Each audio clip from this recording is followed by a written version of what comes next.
வணக்கம். இது காலத்தின் குரல். நாளைய பிரதமர் யார், நாளைய ஆட்சியை தலைமை தாங்கப் போவது யார், நாளைய ஆட்சி என்பதில் எப்படிப்பட்ட தன்மை இருக்கப் போகிறது என்கிற ஒரு பெருங்கேள்வி இந்திய நாட்டை ஆக்கிரமித்துக் கொண்டிருக்கக்கூடிய தேர்தல் காலம்.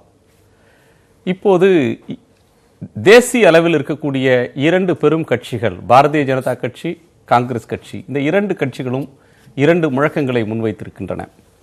ஒன்று, காங்கிரஸ் கட்சி பிரதமர் நரேந்திர மோடியை ராகுல் காந்தி அவர்கள் ரஃபேல் விமான கொள்முதல், போர் விமான கொள்முதல் விவகாரம் தொடர்பாக தொடர்ந்து குற்றம் சாட்டி வருகிறார். அப்போது அவர் சொல்லி வந்த ஒரு விமர்சனம் என்பது சௌக்கிதார் ஹை சோர் என்ற ஒரு சொல், காவற்காரரே திருடராகிவிட்டார் என்பது அவர் பெயர் சொல்லாமல் தொடர்ந்து முன்வைத்து வரக்கூடிய ஒரு விமர்சனம். அதற்கு பதிலடி தரக்கூடிய வகையில் பிரதமர் நரேந்திர மோடி, ஆமாம், நான் காவற்காரன், இந்தியாவின் காவல்காரன், எல்லோரும் தங்களை காவல்காரனாக கருதி கொள்ளுங்கள் என்று தன்னுடைய கட்சிக்காரர்களுக்கெல்லாம் சொல்லி அவருடைய ட்விட்டர் பெயரையே கூட, அவருடைய முகவரியை கூட சௌக்கிதார் நரேந்திர மோடி என்று மாற்றியிருக்கிறார். அவர் அடியொற்றி எல்லோரும் தங்கள் பெயருக்கு முன்னால் சௌக்கிதார் என்கிற ஒரு அடைமொழியை இட்டிருக்கிறார்கள், தமிழிசை சவுந்தரராஜன் அவர்கள் உட்பட. நானும் காவற்காரன் என்கிற ஒரு பதிலடியை, நாங்கள்தான் இந்தியாவின் காவற்காரர்கள், காவலாளிகள் என்கிற ஒரு முழக்கத்தை பாரதிய ஜனதா கட்சி முன்வைத்திருக்கிறது. இது காங்கிரஸ் பாஜக இடையிலான ஒரு முரண். தமிழ்நாட்டு களத்தில் இது ஆட்சி மாற்றத்திற்கான தேர்தல் என்று மட்டும் பார்க்கக்கூடாது. அதற்கு மாறாக இந்தியாவின் சுதந்திரத்தை பாதுகாக்க வேண்டிய, அந்நியர்களிடமிருந்து நாட்டை மீட்பதற்கு நடத்திய சுதந்திர போராட்டத்தை போல இப்போது இந்த தேர்தலும் கூட இன்னும் ஒரு சுதந்திர போராட்டம் என்று எதிர்க்கட்சி தலைவர், திமுக தலைவர் மு.க. ஸ்டாலின் வர்ணித்திருக்கிறார். மு.க. ஸ்டாலின் நரேந்திர மோடி அவர்கள் மீது, அவருடைய ஆட்சியின் மீது ஒரு கடுமையான விமர்சனத்தை முன்வைத்துக் கொண்டிருக்கக்கூடிய நேரத்தில், தேசம் பாதுகாப்பான இருக்க வேண்டுமென்றால் வலிமையான தலைவரின் கைகளில் தான் இருக்க வேண்டும், தேசத்தை பாதுகாக்க வல்லவர் நரேந்திர மோடி என்று எடப்பாடி பழனிசாமி, அதிமுகவினுடைய இணை ஒருங்கிணைப்பாளர், தேர்தல் களத்தில் சொல்லி வருகிறார். இந்த கூற்றுக்களில் எது சரியானது, எது தவறானது, இரண்டுமே சரியா, இரண்டுமே தவறா, விவாதிக்கலாம். நம்மோடு காங்கிரஸ் கட்சியின் திரு பீட்டர் அல்போன்ஸ் அவர்கள், அரசியல் விமர்சகர் திரு நெய்வேலி பாலு அவர்கள், பாரதிய ஜனதா கட்சியின் திரு ராகவன் அவர்கள், திமுகவின் நாடாளுமன்ற உறுப்பினர் திரு டி.கே. இளங்கோவன் அவர்கள், அஇஅதிமுகவின் திரு ஆவடி குமார் அவர்கள். வணக்கம். நெய்வேலி பாலுகிட்ட இருந்து தொடங்குறேன். இந்த முழக்கம், தேர்தலுக்கு தேர்தல் புதிய முழக்கங்கள் வரும். தமிழ்நாட்டிலும் கூட புதிய முழக்கங்கள் பல கட்டங்களில் சொல்லப்பட்டிருக்கு. இந்த தேசிய அரசியலை முதல்ல பேசிட்ட அப்புறம் நம்ம தமிழ்நாட்டுக்கு வரலாம்னா, இந்த சௌக்கிதார், நாங்கள் தான் பாதுகாவலர்கள் அப்படின்ற ஒரு பொருள், ஒரு முழக்கம் பிஜேபியால் இப்போ முன்வைக்கப்படுது. காங்கிரஸ் செய்த பிரச்சாரத்திற்கு எதிர் பிரச்சாரமாக அவங்க என்ன சொற்பதத்தை பயன்படுத்தினாங்களோ அதே பதத்தை பயன்படுத்தி பதில் தருவதுன்ற ஒரு பாணியை நரேந்திர மோடி பின்பற்றி இருக்கிறார். இது களத்தில் என்ன தாக்கத்தை தரும்னு நினைக்கிறீங்க? பொதுவாக தேர்தலை பொறுத்தளவில் முழக்கங்கள் எல்லாம் ஒன்றும் பெரிய அளவுக்கு ஒன்றும் வேலை செய்யாது. இதயத்தை இதில் ஆமாம், முழக்கம்ன்றது ஆமாம், அது என்ன அப்படின்னு சொன்னீங்கன்னா, சௌக்கிதார்னு சொல்லிட்டு ராகுல் ஏற்றுக்கிட்டாரு, அதானே அர்த்தம். சௌக்கிதார் வந்து இப்போ சோறாயிட்டார்னு சொல்கிறாருன்னா ராகுல் ஏற்றுக்கிட்டாருன்னு அர்த்தம் அவரை சௌக்கிதார்னு. அப்படி எடுத்துக்கலாம் இல்லையா? ஆக அதை தான் வந்து மறுபடியும் அவர் வந்து கன்ஃபார்ம் பண்ணுறாரு, உறுதிப்படுத்துகிறார். ஆமாம், நான் இந்த நாட்டினுடைய காவல்காரன் தான் அப்படின்னு அவர் சொல்கிறார். நான் என்ன பார்க்குறேன்னா, அரசியலில் இதுவா பிரச்சனை? இதற்கு மேல் இருக்கக்கூடிய பிரச்சனைகளை பற்றி பேசுவது என்பது தான் வந்து சரியான ஒரு விவாதமாக இருக்கும் நான் கருதுகிறேன். இந்த இந்த இந்த மாதிரியான உரையாடல்கள் என்பதெல்லாம் அது ஏதோ கீழ்நிலையில் வந்து ஒரு தொண்டர்களுக்கோ இல்லை மற்றவர்களுக்கோ ஒரு கிளுகிழுப்பை ஊட்டக்கூடியது தான் இருக்குமே ஒழிய, அதுக்கு பெரிய ஒரு அதற்குள்ளே புகுந்தெல்லாம் ஒரு பெரிய பார்க்க வேண்டிய தேவையில்லை என்று நமக்கு தெரியும். என்ன மோடி என்ன செய்திருக்கிறார் அல்லது ராகுல் பொருளற்றது அப்படின்னு சொல்ல முடியாது. வறுமையே வெளியேறு அப்படின்னு இந்திரா காந்தி சொன்ன முழக்கம் ஒரு இந்தியாவை வந்து ஒரு இந்தியா முழுக்க பேசு பொருளாச்சு. அடுத்தது இந்திரா காந்தியே வெளியேறு அப்படின்னு எதிர்க்கட்சிகள் வச்ச முழக்கமும் மக்கள் மத்தியில் எடுபட்டுச்சு. ஸோ இந்த முழக்கங்கள் பொருளற்றவை, இவை பேசுபொருளாக தகுதியற்றவை அப்படின்னு நம்ம சொல்லிட முடியுமா? தகுதியற்றவைன்னு சொல்லலை, அதற்கு ஒன்றும் ஒரு பெரிய முக்கியத்துவம் இல்லைன்னு மட்டும்தான் சொல்கிறேன். இப்போ நீங்கள் 67 எடுத்துக்கிட்டிங்கன்னா அன்றைக்கு திமுக வைத்த கோஷங்கள் எல்லாம் நல்லா உங்களுக்கு நினைவிருக்கும், உங்களுக்கு தெரியலாம்னு நினைக்கிறேன். கூலி உயர்வு கேட்டானத்தான், குண்டடிப்பட்டு செத்தானத்தான், இந்த மாதிரி 3 விடையரசு, இந்த மாதிரி எல்லாம் பல முழக்கங்கள். அது எதை ஒட்டி வந்தது என்று சொன்னால் அன்றைக்கு அவர்கள் வைத்த திட்டத்தை ஒட்டி வந்தது. அதாவது தேர்தல் அறிக்கையை விட்டு நாங்கள் என்ன செய்ய போகிறோம் என்பதை ஒட்டி வந்தது. அந்த மாதிரி இவர்கள் செய்யக்கூடிய, நாங்கள் என்ன செய்ய போகிறோம், மக்களுக்கு என்ன தரப்போகிறோம், ஆட்சிக்கு வந்தால் என்ன செய்வோம் என்பதை பற்றிய ஒரு முழக்கமாக இருந்தால் அது சரியாக இருக்கும். அதை விட்டு தனிப்பட்ட முறையில் ஒரு பேசிக்கொள்வதுங்கிறது அவ்வளவு எனக்கு என்னமோ கொஞ்சம் ஒரு முதிர்ச்சி அடைந்த அரசியல் தலைவர்கள் மத்தியில் அந்த மாதிரி பேச்சு வருவது சரியாக எனக்கு தோணவில்லை. இல்லை, தொடர்ச்சியாக ராகுல் காந்தி ஒரு 6 மாதம்ல அதற்கு மேலாகவே இந்த முழக்கத்தை சொல்லிக்கிட்டே வராரு. அதற்கு ஒரு கட்டத்தில் பாஜக அதை பொருட்படுத்தலை. அதற்கு பிறகு பதில் சொல்ல தொடங்கினாங்க அந்த ரஃபேல் விவகாரத்தில். பிறகு அதையே நமக்கு சாதகமாக்கலாம் அப்படின்னு சொல்லி அந்த இதையே எடுத்து திரும்ப பேசுகிறாங்க. இது ஒரு அரசியல் உத்தி தானே? இல்லை, உத்தி தான். அதாவது அதைத்தான் நான் என்ன சொல்கிறேன்னா, சொல்லை வைத்து பார்க்க வேண்டாம். இப்போ என்னன்னு எடுத்துக்கிட்டிங்கன்னா, இப்போ மோடியை பொறுத்தளவில், பாஜக அரசை பொறுத்தளவில் இன்றைக்கு சொல்வது என்ன என்று சொன்னால், இப்போ அண்மையில் நடந்த அந்த ஒரு விமான தாக்குதலை ஒட்டி பார்த்தீங்கன்னா, நாட்டை எல்லையை நாங்கள் பாதுகாக்கிறோம் என்பது இன்றைக்கு வலுவான அவருடைய பிரச்சாரமாக இருக்கிறது. அதற்கு மக்கள் மத்தியிலேயே அதற்கு ஒரு ரெஸ்பான்ஸ் இருக்குது, அதுக்கு ஒரு எதிர்வினை, இன்னும் சொல்ல போனால் அதுக்கு ஒரு ஆதரவு இருக்குது. அது மட்டும் இல்லை, அது வந்த பிறகு எல்லா அரசியல் கட்சி தலைவர்களும், எதிர்கட்சி, ஆளுங்கட்சி, அல்லது தோழமை கட்சி என்று இல்லாமல் எல்லாருமே அதை ஆதரிச்சாங்கன்னு. அதனால தான் நான் என்ன சொல்கிறேன்னா, அதை மோடி ரொம்ப சாமர்த்தியமாக, அவர் ரொம்ப அழகாக பயன்படுத்தி கொண்டிருக்கிறார் என்று தான் நான் பார்க்குறேன். சரி, நான் பீட்டர் அல்ஃபோன்ஸ் தான் அதை கேட்கணும். இருக்கிற சூழலை சாதகமாக நரேந்திர மோடி பயன்படுத்தி இருக்கிறார். எதிர்க்கட்சிகளுடைய வாயை இந்த விஷயத்தில், அதற்கு முன்னால் பல்வேறு விஷயங்கள் எதிர்க்கட்சிகள் பேசி வந்தன, அவர்களுடைய வாயை அடைத்து விட்டார். இப்போ மீண்டும் இந்த முழக்கம் அப்படின்றது அதற்கு அடுத்து இன்னொரு ஸ்டெப் அப்படின்னு பார்க்கணுமா?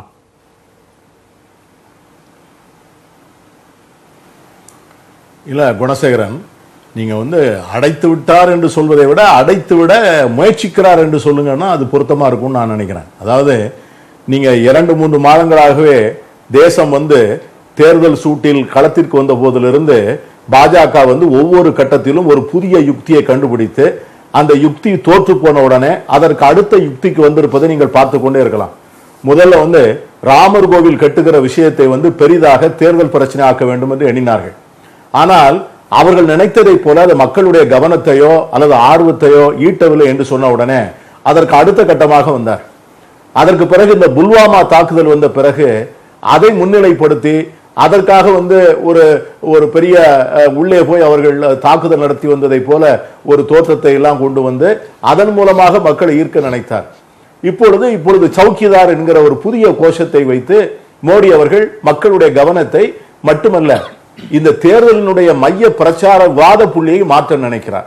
இது எப்படின்னு கேட்டீங்கன்னா, இந்த வனவிலங்குகள் கொடுமையான காட்டு விலங்குகள், மானை போன்ற விலங்குகளை வேட்டையாடுகின்ற போது அவர்கள் கவனத்தை திசை திருப்புவதற்காக வெவ்வேறு வகையிலிருந்து விதவிதமான குரல் எழுப்புவார். அந்த அப்பாவி மான் அந்த கவனத்தின்பால் ஈர்க்கப்பட்டு இந்த இறைக்கு இடையாவதை போன்ற ஒரு ஸ்ட்ராட்டஜி தான் இது. வாக்காளருடைய கவனத்தை திசை திருப்ப நினைக்கிறார். வாக்காளருடைய கவனம் இப்பொழுது எங்கே இருக்கிறது? இந்த எலெக்ஷன், மோடியினுடைய 5 ஆண்டு கால ஆட்சியும் அவர் கொடுத்த வாக்குறுதிகளுடைய தோல்விகளை பற்றி மட்டும்தான் இந்த தேர்தல் பிரச்சாரம் மையம் கொள்ள வேண்டும். பொருளாதார தோல்வி, வேலை வாய்ப்பு இல்லாத சூழ்நிலை, விவசாயிகளுடைய பிரச்சனை, பண மதிப்பு இழப்பிழப்பு, ஏற்றுமதி குறைவு, அந்நிய செலவாணி குறைவு, இதை போன்ற பணப்புழக்கம் இல்லாத சூழ்நிலை, சிறு குறு தொழில்கள் இவர்கள் மூடுதல், இதை போன்ற பிரச்சனைகளின்பால் தான் கவனம் இருக்க வேண்டுமே ஒழிய மோடி அவர்களுடைய கவனத்தை இப்பொழுது எப்படி திருப்ப நினைக்கிறார் என்று சொன்னால், தேசத்திற்கு ஒரு பெரிய ஆபத்து இருப்பது போலவும் இந்த தேசத்தினுடைய ஆபத்தை காப்பாற்றுவதற்காக ஒரு காவல்காரர் அவர்தான் என்பதை போல முதலமைச்சர் இதைத்தான் சொல்றார். இன்னைக்கு முதலமைச்சர் தேர்தல் பிரச்சாரம் சேலத்தில் என்ன சொல்றார்? நாட்டில் 130 கோடி மக்கள் இவர்கள் பாதுகாப்பாக பத்திரமாக இருக்க வேண்டும் என்று சொன்னால் நம்மை காவல் காக்கின்ற ஒருவர் இருக்க வேண்டும், அவர்தான் பிரதமர் மோடி. ஆகவே இந்த தேர்தல் பிரச்சாரத்தினுடைய மைய புள்ளியே ஏதோ எல்லையை சுற்றி ஒரு பெரிய ஆபத்து இருப்பதை போலவும், நாளைக்கு காலையிலேயே இந்தியாவின் மீது படையெடுப்பு நடக்க இருப்பது போலவும், இதை எதிர்கொள்வதற்கு மோடி தான் 56 மார்போடு இருப்பதை போலவும் இளைஞர்கள் மத்தியிலே வறுமை, வேலையின்மை, பழைய வாக்குறுதிகளை நிறைவேற்றாதது பொருளாதார வளர்ச்சி நல்ல காலம் பிறக்குது அப்படின்னு சொன்னதுல தோல்வி அடைந்து விட்டார்கள் அப்படின்றது காங்கிரஸ் கட்சியின் விமர்சனம் என்றால் அதை பிரதானப்படுத்தி இருக்க வேண்டும். அதற்கு மாறாக ரஃபேல நீங்க பெருசா சவுக்கிதார் அவரே காவல்காரர் களவாண்டுட்டார் அப்படின்னு சோர் அப்படின்ற சொற்களை பயன்படுத்தினார் ராகுல் காந்தி. இப்போ அவர் தொட்ட புள்ளியை நரேந்திர மோடி பயன்படுத்தி கொள்ள பார்க்கிறார். அது ஒண்ணு. தேசம் தேச பாதுகாப்பு எல்லை அப்படின்னு வரும்போது அதை ராணுவம் காக்கிறது, முப்படை வீரர்கள் முப்படை தளபதிகள் அதை பாதுகாப்பார்கள் அப்படின்ற நம்பிக்கை இந்தியர்களிடம் இருக்கு. ஆனா மோதின்ற தலைமை இருந்தால்தான் அதை காப்பாற்ற முடியும் அப்படின்னு எதிர்கட்சிகள், தமிழ்நாட்டுடைய ஆளுங்கட்சி, டெல்லியில் இருக்கிற ஆளுங்கட்சி சொல்லும் போது அதை அந்த பிரச்சாரத்தை எதிர்கொள்றதுக்கு காங்கிரஸால முடியல, அதை மேட்ச் பண்ண காங்கிரஸ் முடியாமல் திணறுகிறது அப்படின்னு சொல்லலாமா? இல்ல, உங்களை போன்ற ஊடகங்கள் தான் அப்படிப்பட்ட கருத்துக்களை மக்கள் முன்பு வைக்கிறார்கள். காங்கிரஸ் கட்சியை பொறுத்த வரைக்கும் அவர் எதற்காக சோர் என்று சொன்னோம்னு சொன்னா, ஊழல் என்கிற ஒரே ஆயுதத்தை வைத்துத்தான் அவர்கள் காங்கிரஸ் கட்சியை வீழ்த்தினார். இன்னைக்கு இந்த ஊடகங்கள் இன்னைக்கு எப்படி மோடிக்கு ஆதரவாக ஊழல் இல்லை என்று வாதிப்பதிலே தேசிய ஊடகங்களும் மாநில ஊடகங்களும் தாங்கள் பெறுகின்ற விளம்பரங்களினால் எவ்வளவு ஆர்வமாக இருக்கிறார்களோ, அதை போல 2014 காங்கிரஸ் கட்சியையும் ஐக்கிய முற்போக்கு கூட்டணி அரசையும் மிகப்பெரிய ஊழல் என்று விளம்பரப்படுத்துவதிலும் இதே கார்ப்பரேட் பின்னணி செயல்பட்டதின் காரணமாகத்தான் காங்கிரஸ் கட்சி தன்னுடைய ஆட்சி இழந்தது. இன்னைக்கு அதே காங்கிரஸ் கட்சி என்ன சொல்லுகிறது என்று சொன்னால், ஊழலினுடைய மொத்த பெர்சானிபிகேஷன் ஆஃப் கரப்ஷன் மோடி தான். ஏன்னா இன்னைக்கு நாங்கள் நிறைவேற்றிய லோக்பால் சட்டத்தை எப்பொழுது மோடி அமல்படுத்துகிறார் என்று சொன்னால், when he has become already a lame duck government, ஆட்சி செய்வதற்கான அதிகாரத்தை இழந்துவிட்டு தேர்தலை எதிர்நோக்கி கொள்ளுகின்ற நேரத்தில் தான் இந்த லோக்பால் சட்டம் ஏன் வருகிறது. கடந்த 5 ஆண்டுகளாக இந்த லோக்பால் சட்டம் இருந்திருந்தால் மோடி அவர்கள் இதற்கு விசாரணைக்கு உட்படுத்தப்பட்டிருப்பார். யுத்த கொள்முதலுக்கு என்ன செய்கிறார்? ஐக்கிய முற்போக்கு கூட்டணி அரசு போட்ட அந்த ராணுவ ஒப்பந்தங்கள் வாங்க வேண்டிய ஒப்பந்தத்திலே கரப்ஷனுக்கு, ஊழலுக்கு எதிரான சரத்துக்களை நீக்கிவிட்டு ரஃபேலோடு ஒப்பந்தம் போடுகிறார். இன்னைக்கு நம்ம ஹிந்து பத்திரிகை ராம் அழகமாக சொன்னார், போஃபர்ஸை பற்றி நாங்க சொன்னோம். ஆனா போஃபர்ஸை பற்றி நாங்கள் சொல்லும் போது பிரதமர் ராஜீவ் காந்தி எங்களை மிரட்டவும் இல்லை, எங்கள் மீது வழக்கு போடுவோம் என்று சொல்லவில்லை, எங்கள் விளம்பரங்களை நிறுத்தவும் இல்லை. ஆனால் இன்னைக்கு மோடி இந்து பத்திரிகையினுடைய புலன் விசாரணையில ரஃபேலை பற்றிய சந்தேகத்துக்கிடமான கேள்விகளை எழுப்புகின்ற போது இந்து பத்திரிகை மிரட்டப்படுகிறது, விளம்பரங்கள் நிறுத்தப்படுகின்றன, அதன் மீது அபிஷியல் சீக்ரெட்ஸ் ஆக்ட்ல திருட்டு குற்றம் போடுவதாக சொல்லி மிரட்டுகிறார். இதுதான் காங்கிரஸ் கட்சிக்கு இதுக்கு வித்தியாசம். ஆகவே இன்னைக்கு தேசம் இதை பற்றிய விவாதத்தில் தான் இருக்க வேண்டுமே ஒழிய ஒரு பேர் மாற்றத்தினால் இந்த தேர்தலினுடைய பிரச்சாரத்தினுடைய திசை மாறிவிடும் என்று பாஜக நினைக்கும் என்று சொன்னால் நிச்சயமாக ஏமாந்து போவார். தேர்தல் பிரச்சாரத்தோட புள்ளியை 5 ஆண்டு கால ஆட்சியின் நிறை குறை, ஒரு பிரதமராக எப்படி செயல்பட்டார் அப்படின்ற விவாதத்தை தேசத்தின் பாதுகாப்பு அப்படின்ற ஒன்றோடு சுருக்குகிறார்கள். இந்த காவற்காரன் அடைமொழியும் காங்கிரசிடமிருந்து நாட்டை காப்பது, அதுதான் முதல் கடமை அப்படின்னு சொல்ற ஒரு தன்மைக்கு பிரதமர் வந்திருக்கிறார். இந்த அணுகுமுறை சரியானதா? திரு குணசேகரன், உங்ககிட்ட வீடியோ ஃபுட்டேஜ் இருக்கும். 2014 சுதந்திர உரையில், முதல் சுதந்திர உரையில், அவர் பேசின முதல் சுதந்திர உரையில் பிரதமர் நரேந்திர மோடி பேசியிருக்கார். கொஞ்சம் பாருங்க, உங்க வீடியோ ஃபுட்டேஜ் எடுத்து பாருங்க. நான் இங்கே பாரத பிரதமராக நிற்கவில்லை, உங்களுடைய பிரதம சேவகனாக நிற்கிறேன் அப்படின்னு சொல்லுவார்.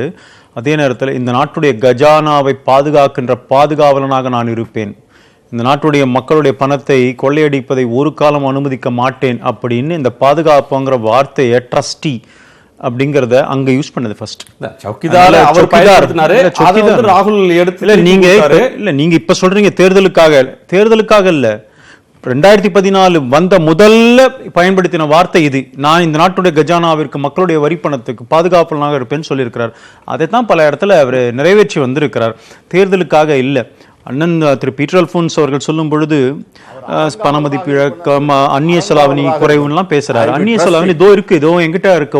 இப்போ 1ஆம் தேதி ரிசர்வ் பேங்க் வெளியிட்டு இருக்காங்க, India's foreign exchange reserve rise by $944 million to $399.21 billion.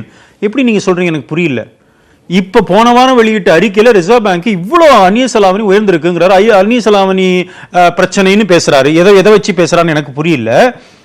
நீங்க பாரதிய ஜனதா கட்சி ராமர் பிரச்சனையை கையில் எடுத்துன்றாரு. பாருங்க, இப்பவும் சொல்றோம், அந்த இடத்துல பிரம்மாண்டமான ராமர் ஆலயம் வர வேண்டும் என்பது பாரதிய ஜனதா கட்சிய விருப்பம். ஆனா ராமர் பிரச்சனையை நீங்கள் அரசியலாக்க மாத்தியது உங்களுடைய கபில் சிபல். நீதிமன்றத்தில் போய் 2019 பாராளுமன்ற தேர்தலுக்கு பிறகு கொண்டு வாங்க, இப்ப அந்த லிஸ்ட் பண்ணாதீங்கன்னு நீதிமன்றத்தில் சொன்னது நீங்க.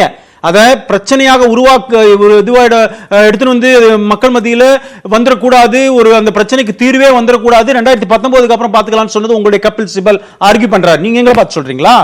நாம் என்ன சொல்றோம் சார், இந்த நாட்டினுடைய எல்லா அதாவது துறையிலுமே சொன்னேன், அதாவது அந்த பில்ஃப்ரிஜா இருக்கட்டும், அதனால தான் ஆதாரோட இணைத்தது, எல்லா விதத்திலையுமே இந்த நாட்டுடைய கஜானாக்கள் பாதுகாக்கப்பட வேண்டும், மக்களுடைய வரிப்பணம் செலவு வீணடிக்கப்படக்கூடாதுன்னு இருந்தோம்.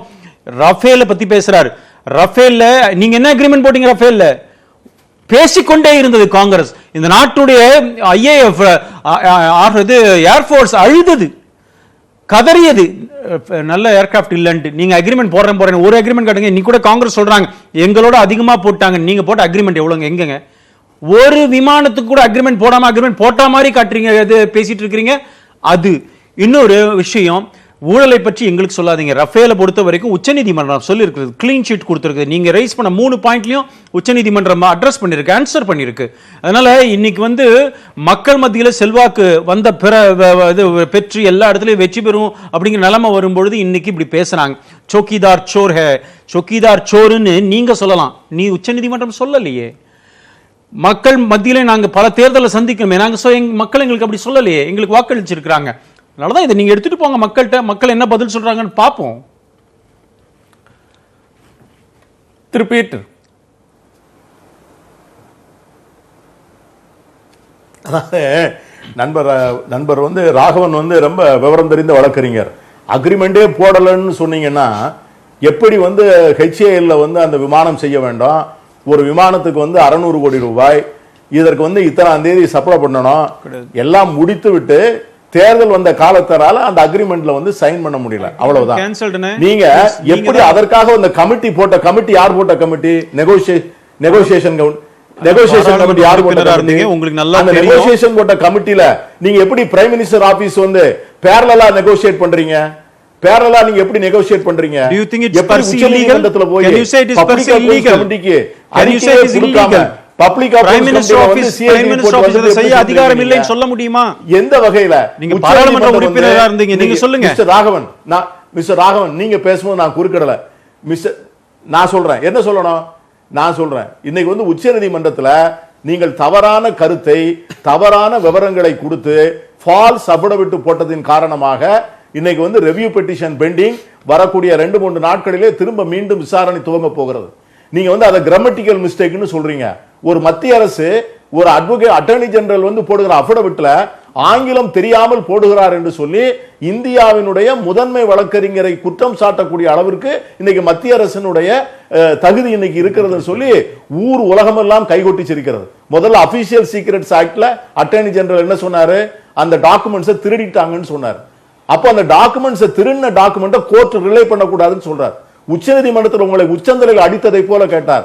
அப்பொழுது வந்து ஒரு பெரிய தவறு நடந்து விட்டத நேரத்தில் அந்த டாக்குமெண்ட் வந்து தவறாக வந்தது என்பதன் காரணமாக அதை பார்க்க கூடாதா என்று நீதிபதி கேட்ட உடனே இன்னைக்கு வந்து அட்டர்னி ஜெனரல் வந்து பேரை வந்து மாத்தி இருக்கிறார். அதாவது நான் என்ன சொல்றேன்னு கேட்டீங்கன்னா, பிரைம் மினிஸ்டர் ஆபீஸுக்கு வந்து இதுல நெகோசியேட் பண்ண வேண்டிய அவசியம் என்ன? ஒரு திவாலாகி போன ஜெயிலுக்கு போகிற நிலைமையில இருக்கிற ஒரு கார்ப்பரேட் அம்பானி அவர்களை கொண்டு வந்து நீங்கள் எப்படி வந்து இதுல கொண்டு போய் இணைத்தீர்கள்? எப்படி வந்து பிரதமர் ஒரு பொதுத்துறை நிறுவனத்திற்கு கிடைக்க வேண்டிய வாய்ப்பை அவர் எப்படி அதை வந்து தடுத்து ஒரு தனிப்பட்ட முதலாளிக்கு கொடுத்தார்? இதெல்லாம் கேள்விகளுக்கு வந்து கேட்பதற்கான உரிமை. ஆனா நீங்க என்ன சொல்றீங்க? இதெல்லாம் கேட்டால் உங்களுக்கு அதாவது இந்த டிசிஷன் வந்த உடனே சுப்ரீம் கோர்ட்ல வெரி நெக்ஸ்ட் டே ஒரு பெட்டிஷன் சென்ட்ரல் கவர்மெண்ட் போடுறாங்க. உங்களுடைய தீர்ப்பில் இதெல்லாம் தவறு இருக்கிறது, இந்த மாதிரி நாம சொல்லல, எங்களோட அஃபிடவிட்ல சொல்லல, ஆனா தீர்ப்பில் இப்படி வந்திருக்கு, அதை மாற்றுங்கள். வெரி நெக்ஸ்ட் டே அப்ளிகேஷன் போட்டது மத்திய அரசாங்கம். பிஜேபி அரசாங்கம், மத்திய அரசாங்கம் அஃபிடவிட்ல அப்படி சொல்லல, நாம சொல்லாத நீங்க இப்படி போட்டிருக்கிறீங்க ஜட்ஜ்மெண்ட்ல, அதை மாத்திக்கோங்கன்னு சொன்னது மத்திய அரசாங்கம். ஒண்ணு. இன்னொன்னு, அம்பானி கம்பெனின்னு சொல்றீங்க, உங்களுக்கு நீங்க வேண்டுமென்றே அதாவது எதிர்க்கட்சியா இருந்ததுனால அப்படி பேசுறீங்கன்னு நான் எடுத்துக்கிறேன். 70-80 கம்பெனி இருக்கா இது ஆஃப்செட் கம்பெனிஸ் இந்தியாவில். அதுல ஒன்று இந்த அம்பானியோட கம்பெனி, மீதி எல்லாம் இதுக்கு மேல பெரிய அளவில் இருக்கிற எல்என்டிலேருந்து டாட்டாலேருந்து எல்லாமே இருக்கு. அதனால மக்களை திசை திருப்புற இதை வந்து காங்கிரஸ் செய்யக்கூடாது. நான் டெல்லியிலேருந்து நம்ம தமிழ்நாட்டுக்கு வந்துடுவோம். தேசிய கட்சிகள் வந்து டெல்லி பிரச்சனை பேசி முடிச்சிட்டாங்கன்னு எடுத்துப்போம். இன்னைக்கு எதிர்க்கட்சி தலைவருடைய பேச்சு நேற்றும் இன்றும் ஒரே ஒரு விஷயத்தை சுற்றி சுற்றி வருது. சிஏஜி, சுப்ரீம் கோர்ட் நீதிபதிகள் சொன்னது, சிபிஐ அலுவலகத்தில் ரெய்ட் நடந்தது, ஐடி, சிபிஐ, இடி இதை மிஸ்யூஸ் பண்ணுறாங்க, பிளானிங் கமிஷனை நிர்மூலமாக்குனாங்க, இப்படின்றத பட்டியலிட்டு இதெல்லாம் மீட்டுருவாக்கம் பண்ணணும்னா இதுக்கு ஒரு சுதந்திர போராட்டம் நடத்த வேண்டியது இருக்குன்னு. சுதந்திர போராட்டம்ன்றது அந்நியர்களிடமிருந்து தேசத்துக்கு காப்பாற்றுறதுக்கு நடந்த ஒரு பெரிய ஒரு போராட்டம். அதில் ஒரு தேசம் வெகுண்டெழுந்து அந்த போராட்டத்தை நடத்துச்சு. இது ஒரு தேர்தல் களம், ஒரு ஆட்சி மாற்றம். இந்த எக்ஸுக்கு பதிலாக ஒய் வேணும், அல்லது இந்த அமைச்சரவைக்கு பதிலாக இன்னொரு அமைச்சரவை வேணும்னு சொல்கிற ஒரு அதிகாரத்தை இன்னொரு இடத்துக்கு தர்ற ஒரு ஏற்பாடு. இதை வந்து சுதந்திர போராட்டம் அளவுக்கு வர்ணிக்க வேண்டிய அவசியம் எங்கேருந்து வருது? மக்களின் சுதந்திரம் பறிபோகிவிட்டது, அதனாலே அப்படி வர்ணிக்க வேண்டிய சூழ்நிலை ஏற்படுகிறது. இன்றைக்கு அரசாங்கத்தின் அல்லது ஜனநாயகத்துக்காக இருக்கிற அரசியலமைப்பு சட்டத்தின் பல்வேறு அமைப்புகள் மக்கள் மன்றத்துக்கு வந்து நாங்கள் பாதிக்கப்பட்டிருக்கிறோம் என்று சொல்லக்கூடிய நிலை ஏற்பட்டிருக்கிறது. நீதிபதிகள் வந்து வெளியே பேசுகிறார்கள். யூபிஎஸ்சி மத்திய பணிக்காக ஆட்களை தேர்வு செய்யக்கூடிய வாரியம், சுதந்திரமாக இயங்க வேண்டிய ஒரு வாரியம், அதை புறக்கணித்து விட்டு நாங்கள் லேட்டரல் என்ட்ரி என்ற முறையிலே ஆட்களை ஜாயின்ட் செக்ரட்டரி அளவில் ஆட்களை சேர்ப்போம் என்கிறார்கள். இப்படி ஒவ்வொரு நிறுவனத்தையும் தாக்கும் பொழுது ஜனநாயகம் பாதிக்கப்படும். அந்த ஜனநாயகம் பாதிக்கப்படும் பொழுது மக்கள் ஒரு சுதந்திரத்திற்கு போராட வேண்டிய கட்டாயத்திலே இருக்கிறோம்.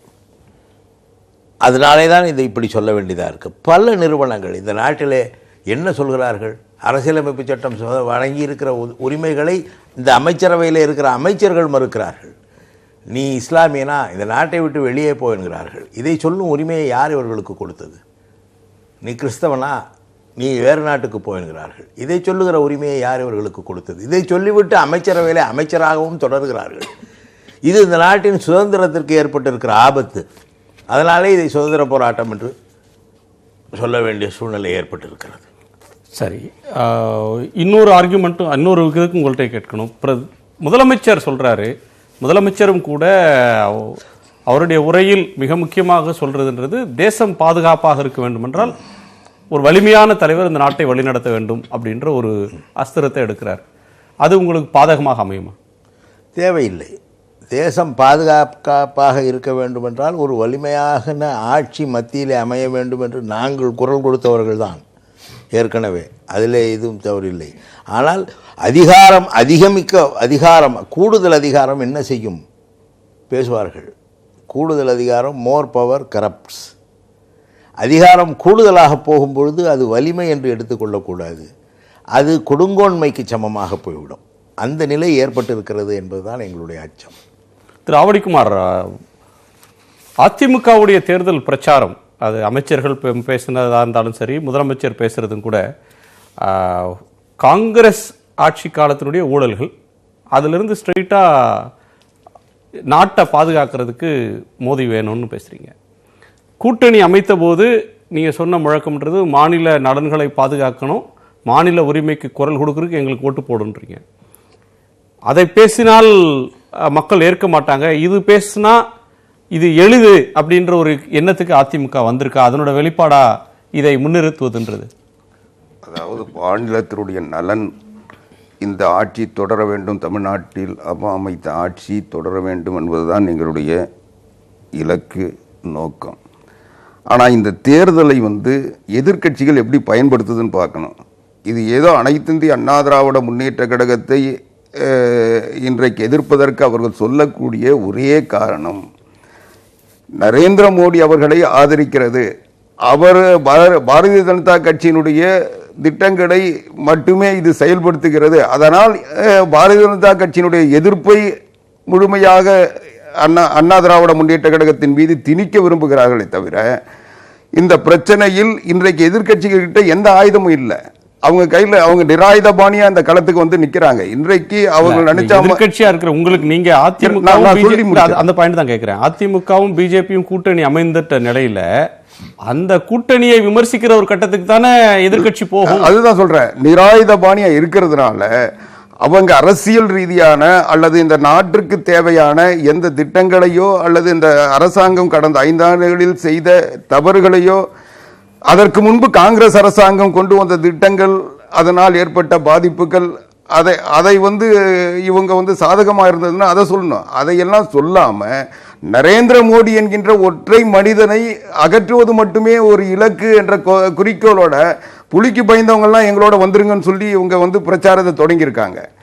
அதுதான் ஆட்சிக்கு அவர் தலைமை தாங்குறாரு. அவர் ஆட்சி மாற்றப்படணும் அப்படின்னு சொல்றது வந்து அவருடைய ஆட்சி அகன்று எங்க ஆட்சி வரணும்னு எதிர்க்கட்சிகள் சொல்றாங்க. இது வந்து அவர் ஒற்றை மனிதருக்கு எதிரான யுத்தமா எப்படி பார்க்க முடியும்? இல்ல, அதுதான் நீங்க ஆட்சி பாரதிய ஜனதா கட்சி ஆட்சி அகற்றப்பட வேண்டும் என்பது உண்மையான இலக்காக அவர்களுக்கு இருக்குமேயானால் எப்படி அகற்ற முடியும்?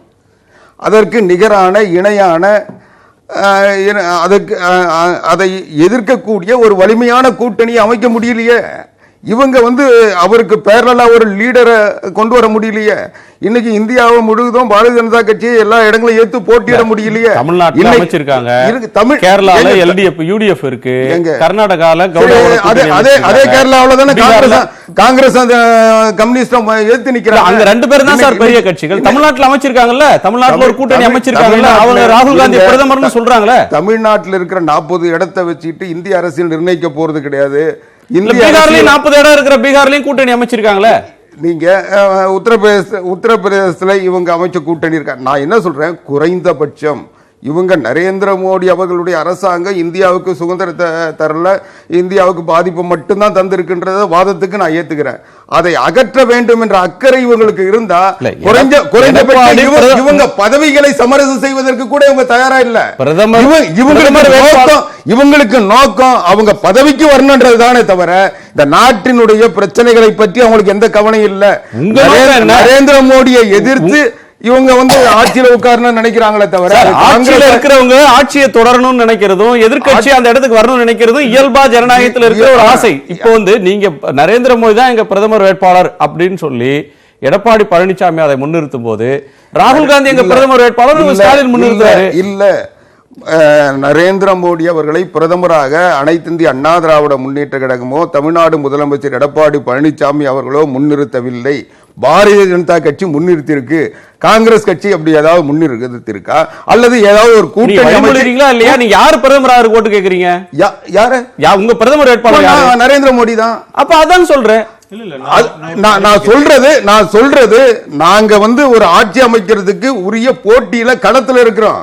நீங்க வந்து ஒரு இடத்துல வந்து மம்தா பானர்ஜிக்கு வந்து பிரதமர்ன்றீங்க, ஒரு இடத்துல ராகுல் காந்தி சொல்றீங்க, ஒரு இடத்துல பிரதமர் முலாயம் சிங் யாதவ் மம்தா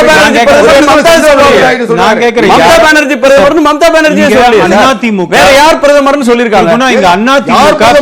கூட்டணி அமைக்க தமிழ்நாட்டில் ஒரு கூட்டணி அமைச்சா மாதிரி இந்திய அளவுல ஒரு கூட்டணி அமைச்சு போட்டிட்டு இருந்தாங்கல்ல, இவங்க வந்து ஒரு சுதந்திர போராட்டம் நடத்துறாங்க. அதுல இந்த போராட்டம் இல்ல, இந்த போராட்டத்தோட வேடிக்கை பாருங்க. அங்கங்க நான் முடிச்சிரல, இது ஒரு மம்தா பானர்ஜி ஊர்ல கூட்டம் நடந்தது இல்லைங்க. இல்ல யாரை எடுத்து போராட்டம் எந்த எமர்ஜென்சி கொண்டு வந்து இந்தியாவுல சுதந்திரத்தை பறிச்சாங்கன்னு சொன்னாங்களோ அந்த காங்கிரஸ் கட்சியை வச்சுக்கிட்டு இப்ப போற சுதந்திர போராட்டம் நடத்துறேன்னு சொன்னா சார் எமர்ஜென்சி பேசினா இது வாதத்துக்காக சொல்லப்படுகின்ற. இப்ப தேசிய அளவுல ஒரு அணி பிஜேபி எங்க அணி இருக்கு? ஒரு நிமிஷம் சார், பிஜேபி அமைச்சது மாதிரி நீங்க ஏன் எதிர்த்தரப்புல ஒரு அணியை அமைக்கல? எதிர்கட்சிகளை பார்த்து கேக்குறீங்க. எதிர்கட்சிகள்ல சிதம்பரம் கடந்த காலத்துல ஒரு பேட்டி கொடுத்ததுல தெளிவா சொல்றாரு, மாநில அளவிலான கூட்டணிகள் மாநில அளவில் அதை எதிர்க்கும். இப்போ மம்தா பானர்ஜி இருக்கிறாருன்னு வச்சுக்கோங்க, அவங்க வந்து பிஜேபிக்கு எதிரான கூட்டணி தானே அந்த ஊர்ல அமைக்கிறாங்க. பீகார்ல வந்து லாலு பிரசாத் அமைச்சிருக்கிற கூட்டணி யாருக்கு எதிராக? நீங்க அதோட நிறுத்துங்க. இப்போ மம்தா பானர்ஜி கூட்டணி அமைச்சிருக்காங்க. இப்ப லாலு முலாயம் சிங் அகிலேஷ் யாதவ் நான் சொல்றேன் கேட்டுங்க. பிஜேபி என்பது அதே மம்தா பானர்ஜியை எதிர்த்து இந்த கூட்டணியில் இருக்கின்ற இடதுசாரிகள் அணி அமைக்கிறாங்க. இன்னொரு பக்கத்துல காங்கிரஸ் கூட்டணியில் இல்ல சார், தமிழ்நாடு கூட்டணி வேற.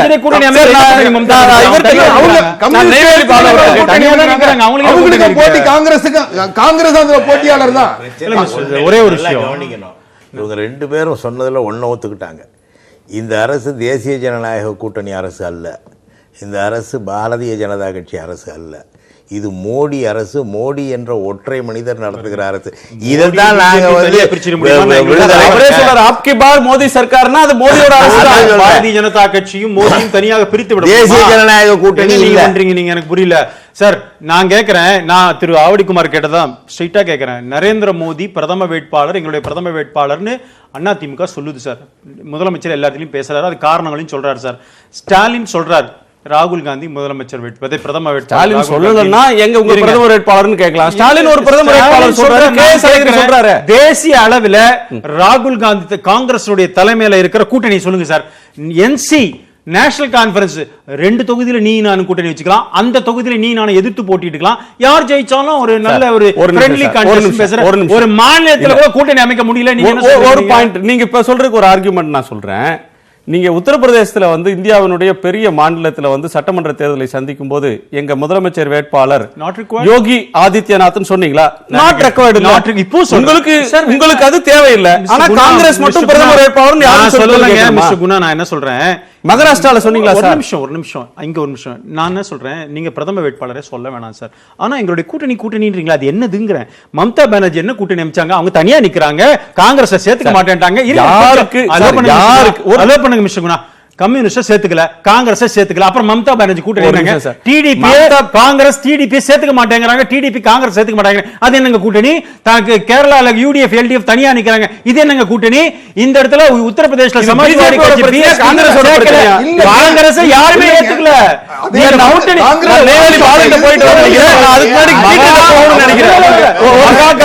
மகா கட்பந்தன் அந்த மகா கட்பந்தன் இருக்கிற கூட்டணி பேரெல்லாம் சொல்லுங்களா? ஆனால் கூட்டணி அமைஞ்சாது சரி நேத்துப்பீங்க போல் இருக்கு. அப்படி ஒரு கூட்டணி அமையலன்றதான் வருத்தம் போல. பிஜேபி எப்படி எதிர்க்கிறாங்க, காங்கிரஸ் எதிர்க்கிறாங்க. நான் பீட்டர் காங்கிரசினுடைய கூட்டணி முயற்சிகள் என்ன அப்படின்றதா இருக்கக்கூடிய கேள்வியாக. யாரோட கூட்டணி சொல்ல சொல்லுங்க, ஒவ்வொரு மாநிலத்தின் தனித்தனியா.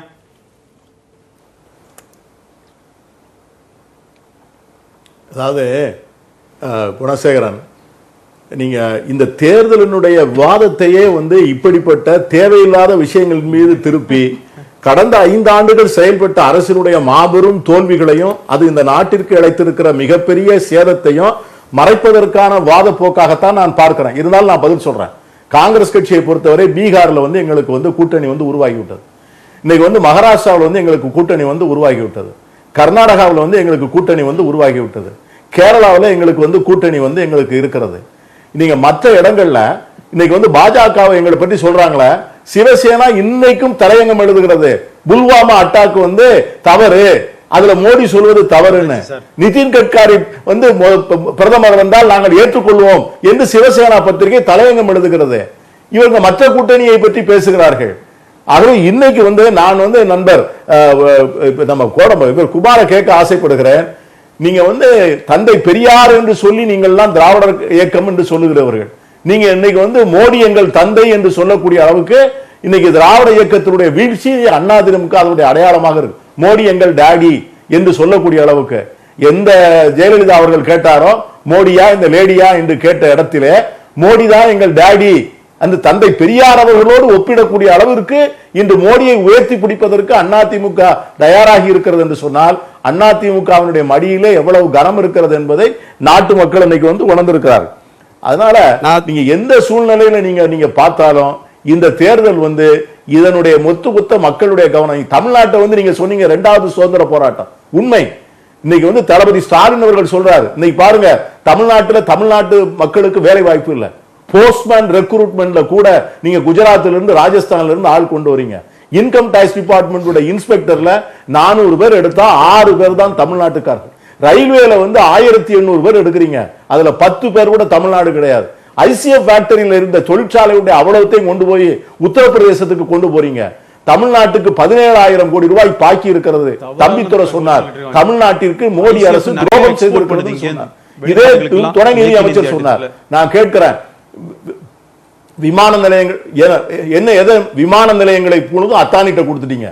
நீங்க போர்ட் முழுதும் அத்தனை துறைமுகங்களையும் அத்தானிட்ட கொடுத்துட்டீங்க.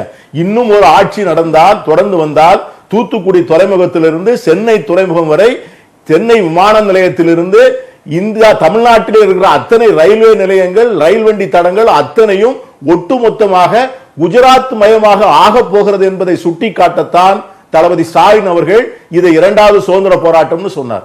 அதற்காகத்தான் அண்ணா திராவிட முன்னேற்ற கழக தேர்தல் அறிக்கையை நான் சொன்னேன், அது வந்து அடிமை சேவகம் பண்ணுகிறதுன்னு சொன்னேன். ஆனா திராவிட முன்னேற்ற கழகம் நாம் தொடர்ந்து பேசலாம். நாம் தொடர்ந்து பேசலாம். மாநிலத்தினுடைய குமார் உரிமைகளை வந்து எங்கள் அணியில தெளிவு இருக்கு, நாங்க இதை செய்யறதுக்கு இதா இருக்கிறோம். எதிர்க்கட்சிகள் தங்களுடைய பலத்தை மறைக்கிறதுக்கும் தங்களுடைய அதிகார பசி, அதிகாரத்துக்கு வரணுன்றதை மறைக்கிறதுக்காக நரேந்திர மோடி அப்படின்ற ஒருவரை குறிவைத்து விமர்சிக்கிறார்கள். ஒற்றை மனிதரை அகற்றுவதற்கான தேர்தலாக இது சுருக்கப்படுகிறது அப்படின்னு சொல்றார்.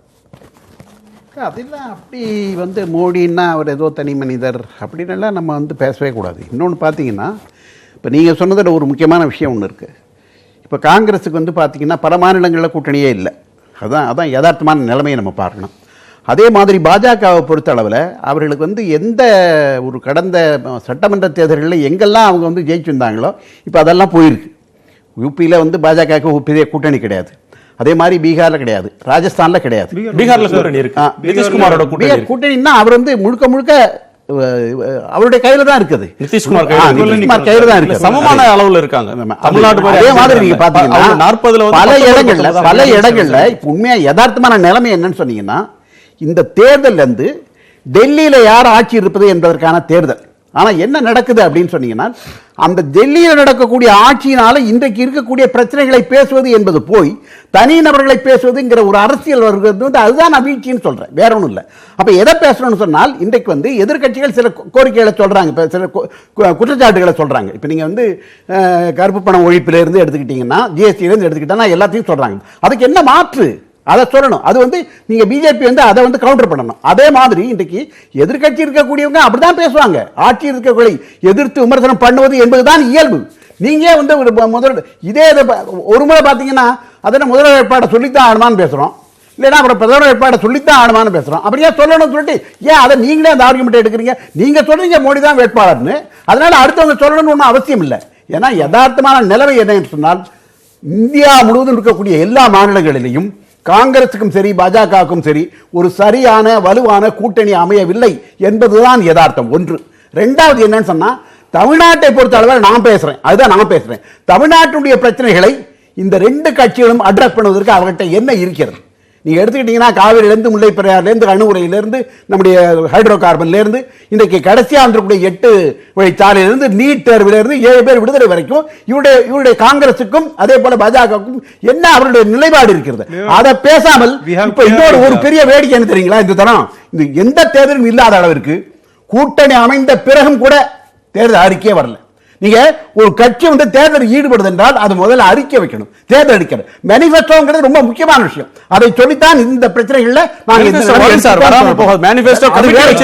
என்ன சொல்றேன்னா, மேனிஃபெஸ்டோ வச்சு பாஜகவோட மேனிஃபெஸ்டோ காங்கிரஸோட மேனிஃபெஸ்டோ தேசிய அளவுல வெளியிடுவாங்க. இல்ல அப்படி அல்ல சொல்றேன். நீங்க இதுவரைக்கும் அதுவே கிடையாது. போன முறை பாஜக அவருடைய தேர்தல் அறிக்கை எப்ப கொடுத்தாங்க?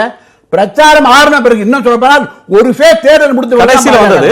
அப்ப அவருடைய பொருள் என்ன என்று சொன்னால், இன்றைக்கு இவர்களை பொறுத்த அளவில் இன்றைக்கு மக்களுக்கு என்ன செய்ய போகிறோம் என்பது அவர்களுக்கு இல்லை. அவர்களுக்கு என்ன இருக்கிறது என்று சொன்னால், நீயா நானாங்கிற தனிப்பட்ட முறையில் நடத்தக்கூடிய போட்டியை வைத்துக் கொண்டு செய்கிறார்கள். இதனுடைய விளைவாக தமிழக மக்களுக்கோ அல்லது அகில இந்திய அளவிற்கு கூடிய பற்றி நான் பேச விரும்பல, தமிழக மக்களுக்கு எந்த தீர்வும் இந்த ரெண்டு கூட்டணியிலும் இல்லை என்பதுதான் யதார்த்தம். அதை விட இன்னொரு வேடிக்கை என்ன சொன்னால், நீங்க திமுக அதிமுக கொடுத்திருக்கக்கூடிய அந்த அறிக்கை என்ன சொல்றதுன்னா, கிட்டத்தட்ட அவங்க ஏதோ தமிழகத்தில் சட்டமன்ற தேர்தல் இருக்கிற மாதிரி அவங்க அறிக்கை கொடுக்கிறாங்க. பிரதமர் நரேந்திர மோடி முன்னெடுத்திருக்கக்கூடிய சௌக்கிதார் என்கிற நானும் காவல்காரன் பிரச்சாரத்தினுடைய நோக்கம் என்ன என்பது பற்றி நேயர்களிடம் கருத்து கேட்டிருந்தோம். அதற்கு நேயர்கள் ட்விட்டர் வாயிலாக தெரிவித்திருக்கக்கூடிய பதிலை பார்க்கலாம். ராகுல் எதிர்ப்பு அலையை உருவாக்குவதன் நோக்கமாகத்தான் இப்படி சொல்கிறார் என்று 4% நேயர்களும், மோடி ஆதரவு அலையை உருவாக்குவதற்காக என்று 10% நேயர்களும், கவன ஈர்ப்பு என 17% நேயர்களும், திசை திருப்பல் என 69% நேயர்களும் கருத்து தெரிவித்திருக்கிறார்கள். அந்த நேயர்களுக்கு நன்றி. திராவிடகுமார் உங்களுடைய நிறைவு கருத்து. இன்றைய இந்த தேர்தலை ஒரு நாடாளுமன்றத்தை பலம் பொருந்திய ஒரு எதிர்க்கட்சியை உருவாக்க முடியாதவர்கள் இன்றைக்கு இது போன்ற தேவையற்ற இந்த தேர்தலுக்கு பொருந்தாத வாதங்களை வைத்து இந்த திசை திருப்புவதும், இது ஏதோ ஒரு தனிநபர்களுக்கிடையேயான போட்டி என்ற ஒரு மாயையை உருவாக்குவதும், இது இந்த எதிர்க்கட்சிகள் தங்களிடம் ஒரு சரியான ஆயுதம் இல்லை என்பதைத்தான் காட்டுகிறது. எனவே இன்றைக்கு ஒரு களத்தையே தங்களுக்கு சாதகமாக போர் வீரர்களை உருவாக்க முடியாத ஒரு கூட்டணியோ அல்லது கட்சியோ எப்படி இதுக்கு பிறகு ஒரு நிலையான அரசை உருவாக்க முடியும்? அதனால இன்றைக்கு நிலையான அரசை தரக்கூடிய வலிமையோடு களத்தில் நிற்பது பாரதிய ஜனதா கட்சி மட்டும்தான்.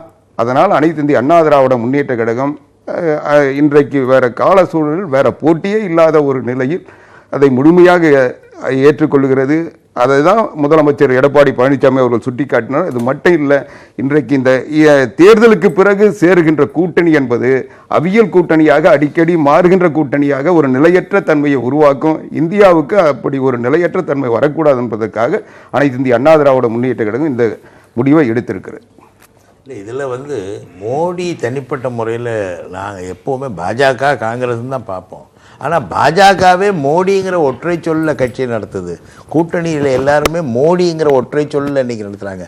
ஆக மோடியை எதிர்க்கிறோம். தனிப்பட்ட முறையில் மோடி மேலே கோபம் இல்லை. மோடியை முன்னிறுத்தும் போது மோடியை தான் விமர்சனம் பண்ண முடியும். பாஜகவை முன்னிறுத்தினா பாஜகவை முன்னிறுத்தலாம். ஒன்று. ரெண்டாவது, கூட்டணிங்கிறது ரெண்டாவது பிரச்சனை. பல கட்சிகள் ஒவ்வொரு மாநிலத்திலும் அவர்களோடு பலம் பொருந்தியவர்களாக இருக்கிறார்கள். இவர்கள் எவ்வளவு பேர் மோடிக்கு பாஜகவுக்கு எதிராக இருக்கிறார்கள் என்று தான் பார்க்க வேண்டும். எனக்கு தெரிந்து 2014 தேர்தலிலே 47 கட்சிகள் மோடியோடு பாஜகவோடு கூட்டணி வைத்திருந்தன. இன்றைக்கு 10 கட்சிகள் இருக்கிறதா என்று கூட எனக்கு தெரியவில்லை. தமிழ்நாட்டில் நிறைய கட்சி இருக்கு சார். இப்போ ஏசி சண்முகம் கட்சி இருக்கு, அதுலேயும் 4 கட்சி வந்துருச்சு. அதுலேயும் கட்சி இருக்கு, என்ஆர் காங்கிரஸ் இருக்கு, இருக்கு. தமிழ்நாட்டிலேயே அவ்வளோ கட்சி இருந்துச்சு, அவங்கள ஆதரித்த கட்சிகள். இன்றைக்கி இல்லை. அகில இந்திய அளவுலேயும் அவங்களோட இல்லை. பல கட்சிகள் இன்றைக்கு அவங்களோட இல்லை. ரெண்டாவது, இது காங்கிரஸ் பாஜக போர் தான். மோடியை பிரைம் மினிஸ்டர்னு சொன்னதுனாலே எதிர்கட்சிகள் ஒரு பிரைம் மினிஸ்டர் சொல்லித்தான் ஆகணுங்கிற கட்டாயம் இல்லை.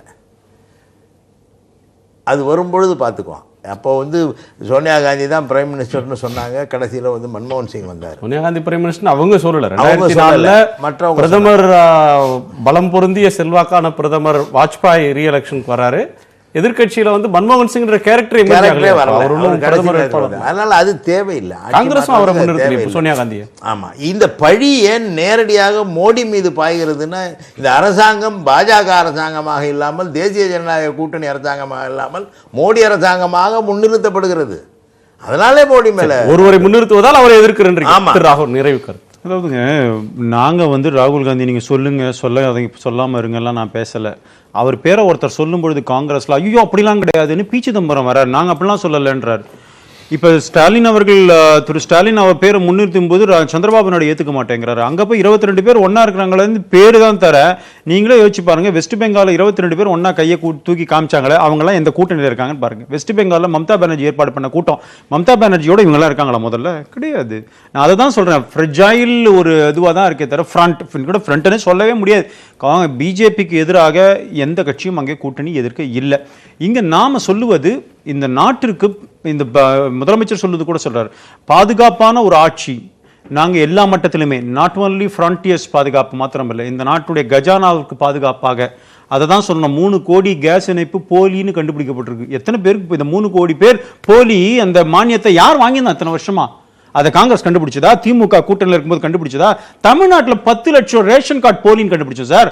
ஒரு ரேஷன் கார்டுக்கு 20 கிலோ அதுக்கு எவ்வளவு 20 ரூபா 25 கிலோ 20 ரூபா போட்டுக்குவாங்க. வருஷத்துல எவ்வளவு எத்தனை 1000 டன் இதெல்லாம் கண்டே பிடிக்கல சார். நான் சொல்றது இங்க பாருங்க, நான் 3 லட்சம் கேஸ் இணைப்புன்னு சொன்னா இந்த நாட்டு நரேந்திர மோடி கவர்மெண்ட் சொல்றீங்களா? இல்ல, இதை எத்தனை பேர் போலியாக கேஸ் இணைப்பு பெற்றிருக்கிறார்கள், ரேஷன் கார்டு பெற்றிருக்கிறார்கள்? மாநில அரசாங்கம் தானே சொல்லிச்சு 10ன்றது. அப்போ இந்த போலிகள்லாம் களையப்பட்டிருக்கிறது. இது கூட கஜானாவை பாதுகாப்பது, வழிபணத்தை பாதுகாப்பது, எல்லையை பாதுகாப்பது, எல்லா பாதுகாப்பும் தான் சொல்றோம். இந்த தூய்மை இந்தியான்னு சொல்லும் பொழுது ஸ்வச் பாரத்னு வெறும் குப்பையாள்ற விஷயம் இல்லை. இந்த நாட்டில் இருக்கிற ஊழலை ஒழித்து கட்டுவதும் ஸ்வச் பாரத்தோட ஒரு பார்ட் தான் தூய்மை இந்தியாங்கிறது. இந்தியாவுடைய அனைத்து பகுதிகளிலும் அனைத்து டிபார்ட்மெண்ட்லையும் மினிஸ்ட்ரியும் தூய்மை கொண்டு வரது தான் எங்களுடைய எண்ணம். அதை பாதுகாப்பாக இந்த கொண்டு வருவது இருக்கும். இந்த நாட்டை பாதுகாப்பும் மக்களை பாதுகாப்பும் தான் சொல்றது தான் அதோட அர்த்தமே தவிர நீங்க புல்வாமா அது மாத்திரம் எடுத்துக்க வேண்டிய அவசியம் இல்லை. கடந்த காலங்களில் பணத்தை ஒழிக்கிறது, ஊழலை ஒழிக்கிறது, ஊழல் பணம் உருவாகாம தடுக்கிறது, அதெல்லாம் தூய்மை இந்தியாவோட ஒரு பார்ட். தூய்மை தமிழ்நாட்டில் இப்ப தேர்தல் களத்துல பாய பணம் இருக்கு, அதெல்லாம் வெள்ள பணமா கருப்பு பணமா, அது என்ன பணம், ஊழல் பணமா? உள்ள அமைச்சர்கள் உள்ளிட்டு சீஃப் செக்ரட்டரி விட்டு ரெய்டு பண்ணதுல இருந்து இங்க இருக்கிற ஊழலை கண்டுபிடிச்சதெல்லாம் பாராளுமன்ற உறுப்பினர், அவருக்கு தெரியும் இன்கம் டாக்ஸ் ப்ரொசீஜர்ஸ் என்னன்னு தெரியும். அது என்ன பண்ணுவாங்க, அடுத்து என்ன நோட்டீஸ் கொடுப்பாங்க, எப்படி இல்ல நான் என்ன சொல்றேன், இன்கம் டாக்ஸ் ஒரு ஆக்ஷன்ஸ் எடுத்தா, ரெய்ட் எடுத்தா அதோட ஃபாலோ அப் ஆக்ஷன் என்னன்னு இவர் சட்டம் இயற்றுகின்ற பாராளுமன்றத்தினுடைய உறுப்பினராக இருக்கிறார். அது தெரியும், கையில விலங்கு போட்டு போறது இல்ல. அதுக்கு என்ன ஃபாலோ ப்ரொசீஜரோ அதை ஃபாலோ பண்ணிட்டு தான் இருக்கிறாங்க. அதனால அதுக்கு இது நீங்க மிக்ஸ் பண்ணி பேசுறது நான் பதில் சொல்ல முடியாது. இங்க பொறுத்த வரைக்கும் இன்னைக்கு பிரதமர் நரேந்திர மோடி அஜாத சத்ருவாக இருந்து கொண்டிருக்கிறார், எதிரிகளே இல்லாம. எதிரி கண்ணு கட்டின தூரத்துக்கு எதிரி இல்ல, நிச்சயமா இல்ல. இன்னைக்கு அப்படித்தான் இன்னைக்கு தேர்தல் களம் இருக்கு. உங்களுடைய நிறைவு கருத்து? அதாவது இன்றைக்கு இந்த தேர்தலை இந்த அகில இந்திய பார்வையில் பார்ப்பது என்பதை நான் ஏற்றுக்கொள்ளவில்லை. ஏன்னு கேட்டிங்கன்னா, ஒவ்வொரு தேர்தலுக்கு தேர்தல் அங்கே பிரச்சனைகள் மாற்றிக்கொண்டு வருது. இப்போ உண்மையான நிலைமை என்ன அப்படின்னு சொன்னீங்கன்னா, ஒவ்வொரு மாநிலத்திலும் அந்த மாநிலத்திற்கென்று இருக்கக்கூடிய சிறப்பான பிரச்சனைகளை தீர்ப்பது என்னது அப்படிங்கிறதா இன்றைக்கு இந்த முக்கியமாக பேச வேண்டியது. நீங்கள் தமிழ்நாட்டை கூட என்ன பேசுகிறோன்னா, தமிழ்நாட்டில் இருக்கக்கூடிய பிரச்சனைகள், நீண்ட நாட்களாக தீர்க்கப்படாத பிரச்சனைகளுக்கு என்ன தீர்வு இருக்கு, அதை பேசினால்தான் தமிழ்நாடு தேர்தல் அறிக்கை மாதிரி இருக்குன்னு சொல்லிட்டீங்களா? மாநில தேர்தல் அதனால நீங்க அறிக்கையே வைக்கல, அதனால அவங்க அறிக்கை வைக்கல. அவங்கள சொல்லும்போது அவங்க சட்டமன்ற தேர்தலுக்கு தேர்தல் அறிக்கை முதல்ல அப்படி சொன்னாரு. அதாவது குணசேகரன், நான் நண்பர் பாலு அவர்கள் சொன்னதை நான் கொஞ்சம் ஏற்றுக்கொள்கிறேன். ஏன்னா பாலு சொன்ன ஒரு கோணம் இன்னைக்கு தமிழக வாக்காளர்கள் உற்று பார்க்க வேண்டிய கோணம். நாடாளுமன்ற தேர்தலை இன்னைக்கு தமிழகத்தினுடைய பார்வையில் தான் தமிழக வாக்காளர்கள் அணுக வேண்டும் என்று எண்ணுகிறேன். நாடாளுமன்றத்திலே நமக்கு இருக்கிற 40 நாடாளுமன்ற உறுப்பினர்களும் பாண்டிச்சேரியை சேர்த்து தமிழ்நாட்டினுடைய நலனை, தமிழ்நாட்டினுடைய தேவைகளை, தமிழ்நாட்டின் உரிமைகளை நிலைநாட்டி மத்திய அரசின் நிதி தொகுப்பில் இருந்து தமிழ்நாட்டிற்கு உரிய பணத்தையும் உரிய செயல் திட்டங்களையும் கொண்டு வரக்கூடிய நாடாளுமன்ற உறுப்பினர் இருக்க வேண்டும். 40 நாடாளுமன்ற உறுப்பினர்கள் இந்த அவர்களிடம் இருந்தார்கள் கடந்த 5 ஆண்டுகளில்.